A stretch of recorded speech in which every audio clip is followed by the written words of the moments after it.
Your destination is on the left.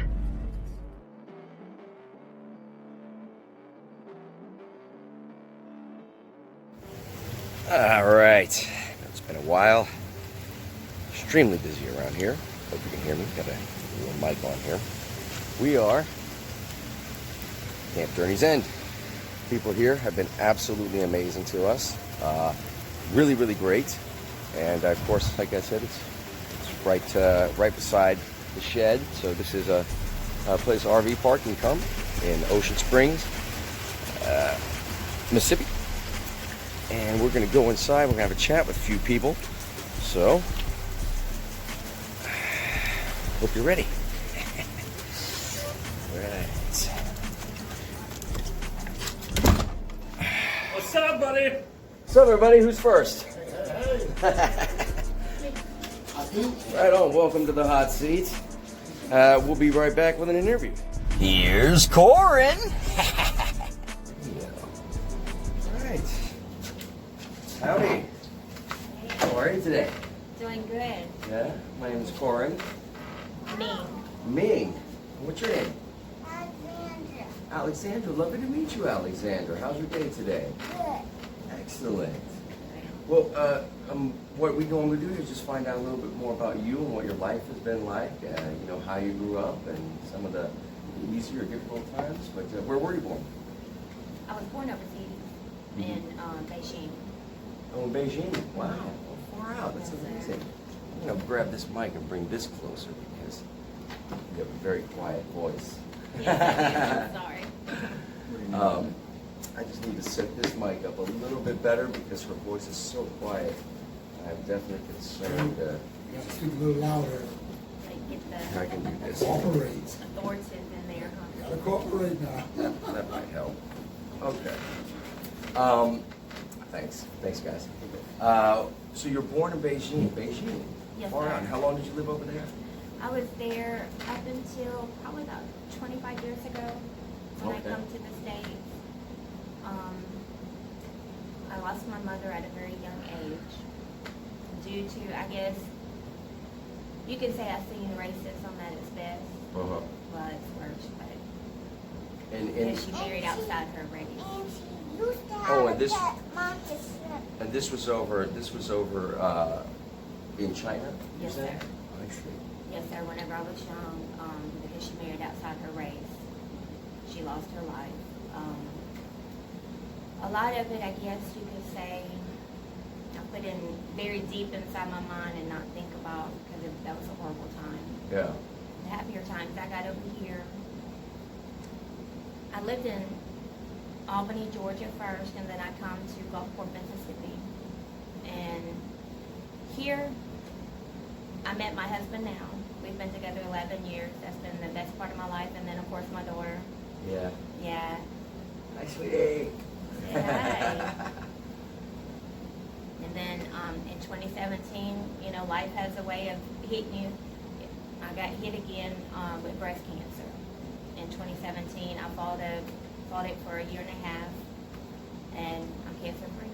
That is fantastic. I'm one of the lucky ones. Congratulations. Congratulations Yeah. on that. How old were you when you moved out of China? I was about 28, 29. So you lived over there and kind of all the way until 28, 29 years old, and Yes, then sir. ended up in Georgia first? Mm-hmm. Well, what was that culture shock like? It was, I guess because the way I lived after that happened to my mother, I guess you would call it reclusive. My Uh-huh. father kept me away, like in the mountains, you know, away from everybody, away from culture, away from everything. And then when I got over here, it was like huge culture shock. Wow. Like women, over there, you know, women doesn't really have much of a voice. Mm-hmm. Like here, you have a voice, you know. Yeah. Asian parents don't have a voice. Women don't. And so, was your mother able to come over to the U.S. as well, or did she have to stay over in China? No, she was. Before then? Okay, I'm sorry, I didn't know when the time frame of Yeah. that was. Yeah, whenever I was understand 5. that was. Okay, oh my gosh. Yeah, that's why I said I've seen racism at its worst. That's Yeah. shocking. I mean, stumped. You were 5 years old and you lost your mother. Do you have a recollection of what that was like for you, not having her all of a sudden? Because It was hard because I was there when it happened, so I seen what went down, and for years I couldn't hardly sleep because every time I closed my eyes, that would play out. And I guess having my daughter, I realized what I missed out on with my mother. Like, my father raised me the best he could, but he's a man, so, you know, but he did raise me the best he could. Yeah, we taught karate, Papa did karate. Yeah, but having her, I see what all I missed out on. yeah, You know, like when she was born, I didn't have a mother to call and be excited with me, or certain little milestones, don't have a mother, you know. right. It gets hard, but What was life like growing up over with the kind of the kind of ethnic tension that you were dealing with in China? As I'm assuming, did you have a American father, Chinese mother, or did you have what was the racial thing? most people, they do think I'm American, but my father was Japanese. Okay, so Japanese, Chinese. Oh, they really don't like each other. Japanese, Chinese. No, that's what I said. I seen racism at its worst. So, remaining over there though, and being of mixed race like that, how did you get by socially as a young person? How did you get by? I found it hard. I found myself withdrawn because it was just my father, my grandfather, and me. My father never would let me out amongst people just because, you know, if that happened to my mother, he never knew if they would come after me, or, you know, so I was completely withdrawn. I didn't have, I guess you could say I have a life. Mm-hmm. It was just very reclusive. And were you, at a certain point, were you expected to get a job and work and do that? No, sir. Yeah, I don't work at Hard Rock when I come over here yet. No, see, my father had the money. You know, we had money. And I didn't get a job until 2006. Mm-hmm.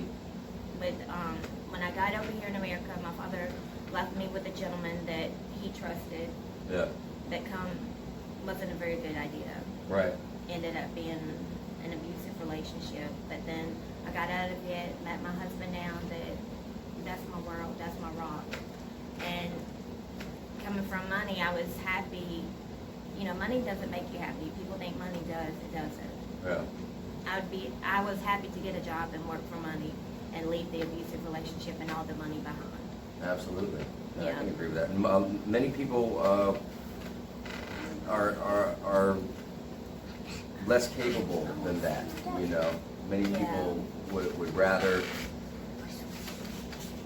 Many people would rather stick with the money and deal with the abuse, just to, you know, and so that says a lot about your character, that you know, that you're willing just to hang that up for a better life. That's great. Who were some of your influences growing up? Who was a mentor to you as a kid? Did you have one? Or? It was my father. Okay. My father was my world. And he taught me, you know, with us, your name is everything. Yeah. And that has stuck with me throughout my life. Even like in this job, I guess on up until when I had cancer, I seen a different outlook on life. Mm-hmm. I see, like, my employees, they're not my employees, they're my family. Mm-hmm. I've learned to take life and live every day as if it's your last, because it could be your last. Absolutely. Yeah, there was times, well, after, I say in 2018, after I did the chemo and everything, then my liver shut down.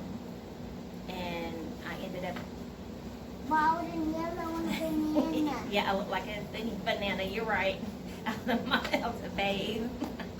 But, and then the doctor... Her eyelashes fell off and then her eyebrows fell off. Yes, ma'am. And her hair fell off. My hair, it did. That's the hard horrible sides of cancer. Yeah, chemotherapy. Yeah, and the doctor had told my husband if I'd been 2 hours later, I'd been dead. And they even told me in the hospital that they didn't think they could save me. And I just looked at my husband. I said, I'm not going nowhere. I'm not giving up yet. Yeah. They may give up. I'm not. Yeah. And I completely beat it because I had a wonderful husband and my daughter. She was 2 at the time. Wow. Yeah, And it's a I lot had to to live for. come. I had to come home to her, as you see, very energetic. You can hide under the bed once. But yeah, and I got a wonderful job. My boss, she's the CEO of the company, Okay. the CFO of the campground, and she's been more like a sister to me for 21 years. Really? And she called me, didn't know that I was ready to work yet, and she gave me this job, and I love this little campground. Everybody out here is like family. Yeah. They really are. That's really great as well. How did that relationship, how did you know her for the last couple of decades? Okay. She was the one who actually, she owns her own real estate company, Uh-huh. and she's Japanese. And she got me my first house, and then we just met, that bond, and never left each other. That's great. Yeah. It's great. It's important to have people like that in your life, for sure. It is. What, man, so that's a lot to go through going, what a very interesting arc your life has taken. When you look back on your childhood and growing up overseas and look at where you are now, are you, I mean, obviously you're happy with the way things turned out when you have, beautiful family like this. But was there a time when you were over there that you had like a different idea for your future or anything like that? Did it take some twists and turns that were unexpected? It did. I thought I would grow up, just being an only child, just my father and my grandfather. But not that I didn't have a good outlook on life. It was just very dark. Yeah. I mean, seeing my mother the way I did, how she passed. And never around nobody. And then, like I said, to come over here, it was huge. Yeah. Because I was around people, I All guess you kinds could of say. people, I was yeah. around people. And still, I was still, I guess you could say, I never wanted to love no one. Right. Because I was afraid to love someone that they would die. I guess that's what, seeing that happen to my mother and seeing my father go through what he went through by losing her. Yeah. I think he held on to me extremely tight. Yeah. And I understand. Yeah, of course. Because of what happened to my mother. Certainly. But then, when I fell in love with my husband now, at first, it was an odd thing, I guess you could say, because I didn't want to love nobody. Right. I was upset that I fell in love, I guess you could say, because I was afraid, that Yeah. I would lose him. And, but it's been a wonderful thing. That's so I've great. learned that love is a wonderful thing. Yes, it is. It is. It is. It can be tough to figure that out, though. Yes. You have your ups and downs. You have your ups and downs, but like I also tell my daughter, especially living in America today, Mhm. I'm afraid, for her, because my husband, he's African American, Yeah. and my daughter, American Asian.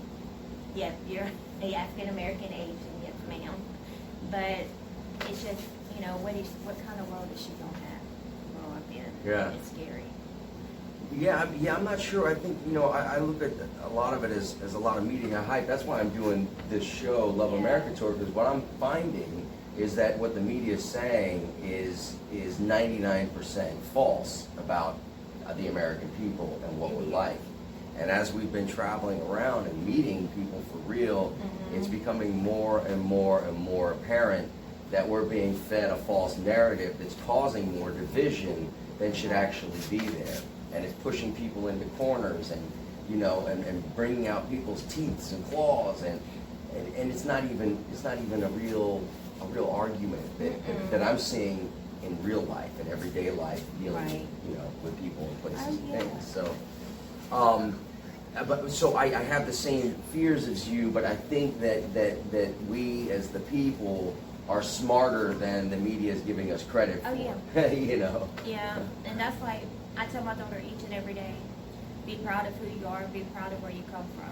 Yeah. That's one thing I am proud of who I am. Yeah. I carry my mother's name and my father's name Yeah. with great pride. I would do nothing to ruin the name or, throw mud at the name, as some would say. And no, not right now, baby. And but I teach my daughter, even in school, even when it comes to bullies, I teach her walk away. That's right, and to help other students, and I just teach My her. bully was just bossing her out. Yeah. I teach her, she's beautiful the way she is. Exactly. Because I tell her, I guess the way she sees it, she says God created us all. I say He did. We're all created for a reason. We're all created different colors, shapes, sizes to make the world beautiful. That's right. Personalities, character types. That's exactly right. Yes, sir. Coming from having been in a situation where work was not a necessity, money was relatively just there for you, and there was that kind of that uncertainty of where does the next dollar come from. That wasn't not being there. I understand that the relationship with that individual was rough, but what was it like for you going from one extreme to the other, even though you were doing it for the right reasons? I mean, what was that like on you personally? Now that was very stressful because my husband now, I had gotten a job, like I said, to get out of that relationship. I didn't care about the money. He could have all the money. He could have everything. As long as I walk away with my life, I'm good. Yeah. And so I had to get a job. And then I went to the extreme of I got injured on the job, so I had to go out on work comp.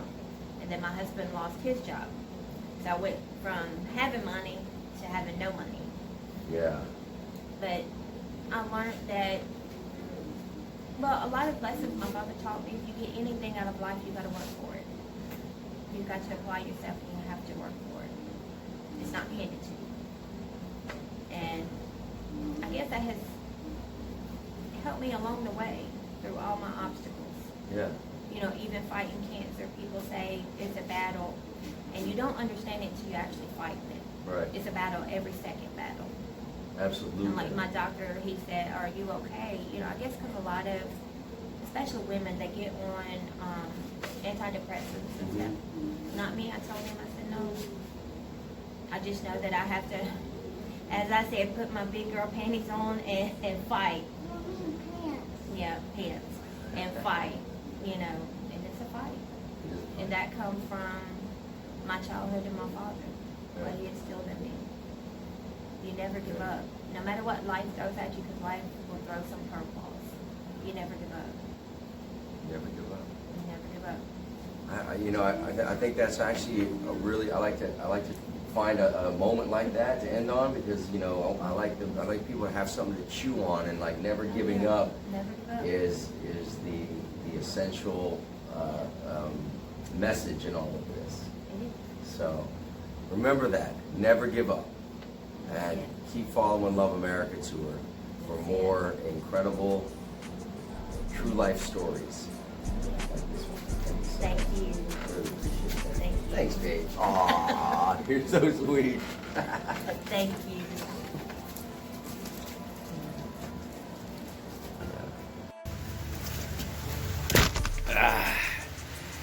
Another amazing interview, two of them actually, right here at Camp Journey's End, which is, it's not going to be our end. No, it's not actually. It's just the beginning. Just the beginning. Love America Tour.